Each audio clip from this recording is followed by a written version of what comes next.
Here are the top 10 good and bad things about the MG4 in my opinion. It's a very windy day today, so apologies for that. I've got to actually take this back. I've been holding off doing the video because it's been raining all week, and of course the last day happens to be like this. I've got my sunnies on my head so it doesn't look like I've stuck my finger in the PowerPoint. Let's get stuck into the good. Although that's not a huge deal, the MG4 has passed the latest strict standards. So it is great that all models have been given 5 stars.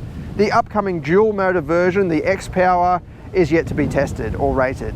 Simple and user-friendly with great packaging inside. Yes, let's go inside. This competes with the likes of the BMW 1 Series and Mercedes A-Class, and in that sense it's definitely roomy. It feels spacious in here, but it doesn't have that quality premium touch to it, such as the door trims here is mostly hard plastic. You've got, it is textured at least along the top of the door there, but yeah, it's pretty basic. And then the dashboard, it is sort of this soft touch plastic as well. It's not even vinyl, I don't think, or it might be vinyl, but it's not leather or anything like that. And then you've got lots of piano black trimmings around the dash and console. But yeah, it is definitely very spacious, and even the center console down there, you've got a huge trough to put things, slidable cover, and it is kind of partitioned with the cup holders there so things don't slide about too much. The only part that I don't really like is this big protruding section that houses the gear selector. Just try and angle the camera for you so you can see. It's just, yeah, it sticks right out for no good reason in my opinion. And down below you've got the USB and USB-C ports, which from up here, where your head position is, you don't even know that they're there. So, I don't know, I think that needs to just move forward a bit, and then you can still have a mobile phone shelf just below it or something. I don't think that's a good design anyway. It does look very modern and futuristic though, I'll give it that. It's quite a nice touchscreen. I like the graphics, it's pretty soft, and you've got lots of customization options, including for the vehicle settings and your drive modes. You've got a sport mode there, snow mode, and you can custom select the different settings there. And of course go through all your safety. That's where you turn the vehicle off. I'll get to that in a minute. And you can also, yeah, fiddle around with all the other settings. I like that it does have these buttons across the bottom here with volume knobs I prefer, but at least you've got separate buttons there. They aren't somewhere within the screen, and then a home button there and there. It is a bit fiddly turning the air conditioning on. You've got to actually go into the air conditioning menu and then you can hit the air conditioning button there. And it doesn't actually change the range. So I'll hit air conditioning, so it says 175, the range, and turn the air conditioning off. It doesn't actually change, but if you turn the climate off completely, that's when it will go up a little bit, off. Then it's just jumped up to 184. So it doesn't actually matter if you've got aircon on or off. Some electric vehicles, you'll put the aircon on and the range drops right down, but you can still have the fan on and it doesn't actually affect the range too much. Whereas this, yeah, it seems if you have any sort of climate on, you'll lose some range, or about 9 kilometers in this case. And then in the back, you've got quite a nice size rear seat area for this class, remembering this is going up against the 1 Series and so on. Yeah, you've got decent room, and then being an electric vehicle, you've got a completely flat floor in the middle, so you can actually sit in the middle with reasonable comfort. It does sit a bit higher and the seat is a little bit firmer. Your legs stick up just that little bit more, but I think for this class, it's probably one of the most spacious you can get. My head does actually get pretty close in the middle, but on the sides, yeah, you've got plenty more space to live with. Likewise, in the boot, we've got a decent amount of space. I've just got my batteries sitting there because I have to cycle through them because they overheat as I'm filming. Decent amount of room there, and you can fold down the rear seats. New X-Power model. This is the new dual motor version. It does 0 to 100 in 3.8 seconds, and it starts from just 60 grand in Australia. That's a pretty good bang for buck value vehicle you've got just there. So I can't think of another car that does 0 to 100 in 3.8 seconds or less and costs or starts from 60 grand. It's really good value. And what I'm getting at is it's good to have a range of variants. So you could start out in this, and then you've got some aspiration there to look to move up the rankings. I think that's pretty good for a base model. There are some out there that will only do 300 kilometers range in a similar sort of class as this, so 350 I think is pretty good for the base model. I recharged this earlier this week, right up to maximum 100%, and it said something like 373 or 372 was my range on the trip computer here. So yeah, I think that's a good range to start with for a base model. This features a 51 kilowatt hour battery, which is not that big in the scheme of electric vehicles, which means it doesn't take as long to charge back up again as some of the bigger batteries. Opening and shutting the doors, it feels quite solid and it doesn't feel tinny really, and even some of the trim in here, like the door trim, it doesn't move around, doesn't feel flimsy. And then the center console as well, yeah, that feels nice and strong. It's not moving about too much. For this price range, I think that's, at least on the face of it, feels like it's going to last quite a long time. It doesn't feature over-the-air updates, unfortunately, but it is good, I think. One of the good things about these new age vehicles is that they can be updated unlike a petrol or diesel models. So you can have a completely different infotainment system just with an update. I mean, you can do that with petrol models as well, but there's other potential things that you can unlock in the future regarding the battery and range. On that note, I would suggest if you have just ordered one of these, make sure it has had the latest update uploaded to the vehicle before you take delivery, because it does include things like one pedal driving. Basically, you take your foot off the accelerator and it will, or it can if you select that mode. It'll provide pretty much all the braking you need in general driving conditions that helps to recharge the battery better than the standard modes. It is pretty taut, but I quite like it. I think any driving enthusiast out there will like it as well, which I'll get to in a minute. But yeah, it's a nice solid ride comfort that absorbs our pretty dodgy country roads we have in Australia, so you don't have to worry about it crashing and banging and things like that. It's actually a nice rubbery feel to it. And that also helps with steering response and handling, which I'll get to in a minute. Almost lost my bit of paper. MG claims 0 to 100 in 7.7 seconds, and I've achieved exactly that with the V-Box. I think that's a pretty good performance figure for a base model vehicle. If you were to go up against a base model petrol or diesel rival, you're probably going to be a bit slower than that.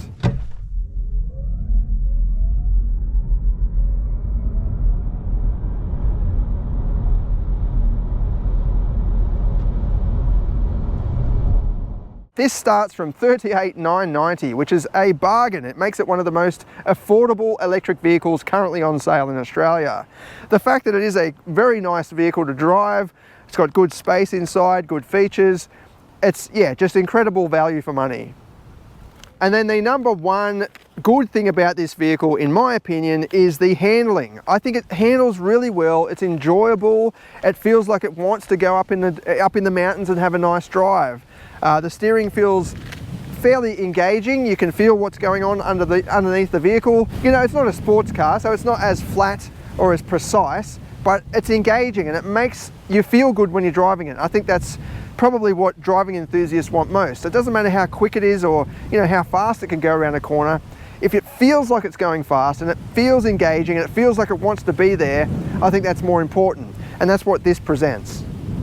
Now for the bad. I'm going to get in the car again because this wind is super frustrating. I can almost hear the keyboards being bashed by all of the enthusiasts out there, all the MG enthusiasts out there. But it is, I think, anyway, it's a hurdle that some people have to get over. You know, you don't have that problem with some of the other brands. It's not a major problem, and I'm not saying that, you know, made in China is necessarily a bad thing. And I'm not saying that it's not a real MG as that's a bad thing. It doesn't really matter about the actual vehicle, but it is still an issue that some people will have to face. But I will say one thing, and it is just my opinion, although professional opinion, MG hasn't been around for that long and it hasn't been producing vehicles for that long, which can mean there could be some potential issues in the future, just in terms of knowing how to do things, servicing and things like that, dealing with issues. If a brand has been around for 100 years, it's been dealing with issues for 100 years, it just might have a better system involved in everything related to sales and after sales. Again though, that's just my opinion. If you have owned MG for 10 years and there's been nothing wrong and the customer service has been outstanding, please let me know in the comments, or please let other people, other viewers know in the comments, so they can judge from that as well as my opinion. In fact, there's no spare at all. You've just got a puncture repair kit under there. Basically what you need to do is, if you get a flat tire, as long as it's not too serious, you have to use that pump to fill up the tire with special goop or glue, and then it falls into the cracks. Pump the tire up, there's a pump there, and then go for a drive, and it circulates around inside the tire and finds the hole, and it will keep you going for at least until you can get to the next tire shop near you. The issue is, if you're going on a road trip, you can only drive at 80 kilometers an hour with that glue in your wheel, whereas if you had a full-size spare in there, you can drive just like normal. Yeah, so a lot of these electric vehicles, they don't have great towing capacities. 500 kilograms is pretty low even by EV standards, but if you do need to tow, you will have to look, or you're better off looking at some of the petrol or diesel alternatives. So you get in, put your foot on the brake, and it will automatically start the motors, put it into drive, and away you go. But what that means is, even if you leave the keys in the vehicle, as soon as you get out, the car semi-shuts off. You can leave the air conditioning on, which is great, but you know, for example, I've got my kids in the back, my wife, I might have to duck into the shop to get a present or something on the way to a party or something. I can't leave the car, the vehicle running like you can in a petrol or diesel. So it's not subject just to this MG4. A lot of them have a similar system to this, where you just have the key or a card in your pocket and you get in and get out. There's no start button at all in the vehicle. But the problem for me, at least, is I like to set up the vehicle with my own settings. Like I turn the lane keep assist off. So I turn this off, and then once I get out, that just turns back on and resets. Even if I do leave the keys in the vehicle and leave the aircon on and leave the radio on, it'll still reset the vehicle. It's like it's starting again. You can turn the vehicle off though. You just go into the safety section here and power off, and the whole vehicle will shut down if you're worried that you haven't turned the vehicle off. Which is, yeah, it's a little bit of anxiety there, because you get out and it's all still running. You think it's all still on, the air conditioning is still going. You walk off, it will turn off obviously when you hit the lock button. But yeah, if you're really unsure about that, or if you need to turn the vehicle off, just push that power button and then everything will shut down. These seats, there's no lumbar support that I can find, and they're pretty basic. They do offer decent lateral support, but yeah, they're a little bit firm, and it would be nice to have some lumbar control just to make it a little bit more comfortable. In general though, it is fairly comfortable, remembering this is a base model. This Excite 51 misses out on the full MG Pilot safety suite, so it doesn't come with rear cross traffic alert, and it doesn't come with blind spot warning. If those features are important to you, you will need to step up to the higher end variants. The max charging rate of the 51 Excite is 88 kilowatts. So even if you find a fast charger, a 350 kilowatt charger or a 150 kilowatt charger, this model will only take in 88 kilowatts. I don't think that's a major bad thing, because the battery is quite small at 51 kilowatt hours. That's pretty much half the size of an average big electric vehicle battery at 100 kilowatt hours, and it doesn't take very long to charge anyway. But the upper models are able to charge at a higher rate. Yeah, so down here we've got a alloy wheel, so it is actually an alloy wheel behind there, with a hubcap placed over the top, and that's to help with aerodynamics. On the flip side, it does help if you're prone to scratching up against gutters and things, because you can just scratch the hubcap and then replace that, which is going to be a bit more cost effective. But yeah, I don't understand why it just doesn't have aerodynamic shaped alloy wheels in the first place. Base model uses a lithium iron phosphate battery, whereas the upper spec models use a higher energy density nickel manganese cobalt setup. What that means is this uses an older school battery chemical makeup, and it's heavier for the amount of power it produces. So if you have 10 kilograms of battery, for example, this might produce, these figures are completely wrong, but just so to give you an example, 10 kilograms of battery produces 20 kilowatts. If you have 10 kilograms of cobalt style battery, it might produce 30 kilowatts, a bit more power. So it's not as energy dense, but also it can't be charged as quickly as those newer style of batteries, particularly in cold weather. This is a bit more temperamental with temperature. One good thing about this style of battery though is it is better at charging right up to 100% capacity, whereas the other ones you really should only charge to 80 or 90% at the most to help with longevity. Well, for me anyway. So I tested this about 5 times with the V-Box on the same piece of road going the same direction, and it produced 5 different results, and some of the results were quite different, which is what puzzles me a bit. The best result I got was 7.74 seconds using just a full throttle method, and then 7.75 using the brake hold method. That's not really a conclusive difference, 7.74 versus 7.75. In other words, it doesn't make any difference if you hold the brake. It won't actually load up the power. Some electric vehicles do, you can feel it sort of tension up. This doesn't. If you've got your foot on the brake, then you floor the throttle, it doesn't do anything. You just take your foot off the brake and it's like you've just floored it. But then I did 9.81 out of nowhere straight after these other runs, and then 9.79, and then 8.1 something. I can't remember what it was, but yeah, very different results. Same direction, no crazy, I mean, it wasn't a windy day like today, but nothing drastically changed. I didn't do anything with the climate control or anything like that. It just was an inconsistent performance, and I could actually feel the power delivery. It was just a bit weak from about 60 kilometers an hour. It sort of just ran out of puff. And in fact, if I look at the V-Box results, there's a graph that shows you your progression of speed, and you can see there's a little dip on those slow ones. Even though I've got my foot flat to the floor, I'm in sport mode, climate control is off, radio's off, everything's off, and then yeah, just produce a different result for some odd reason.